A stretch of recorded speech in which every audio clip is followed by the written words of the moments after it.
Hi, my name is Catherine Went with Syscon, and thanks for taking a moment of your time. Today I wanted to share with you a book I recently finished called Reset by Johnny C. Taylor Jr. I heard Mr. Taylor speak at the Global Leadership Summit, a very powerful speaker with a very powerful message and call to action, and it prompted me to go ahead and take a look at his latest book. The book is focused on human resources, which is his area of expertise, and he is making the argument in the book that we need to put the human back in human resources. He even goes so far as to say that companies should consider a chief human resources officer. What is he calling that? A CHRO, and that's his recommendation on that. He feels like that would help maximize operational efficiency and drive that talent acquisition. And many of us have found ourselves really rethinking our hiring, our talent, and how to be creative with getting the people that we need on our teams and making sure that they are the right people. So in thinking about HR, many of us think about filling out forms, maybe filling out the health benefits, making sure we got all the boxes checked.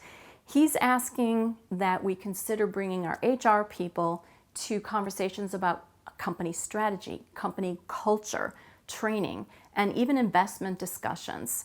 He's got three main topics here. He's talking about culture comes first, and then his second section is data is your greatest friend, and then he's got a section called Be Extra.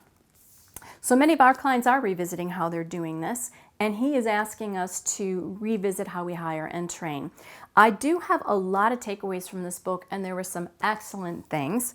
I have to admit, about halfway through, I almost put it down. I did disagree with some of his observations and recommendations for the future in our companies. I did stick it out, and I was glad I did.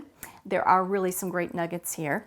I do think that people have choices, and choices have consequences. And he tells a kind of a fun story about his mom, and she was really resisting some technology changes at her position to the point where she refused to cooperate, and it did have some pretty significant consequences for her, and I do appreciate him being honest about that story in here. I do recommend the book. Fair warning about midway through. Again, it's called Reset by Johnny C. Taylor, and if you ever have an opportunity to hear him speak live, I definitely would encourage you to take that as well. Thanks for your time, and have a great rest of your week.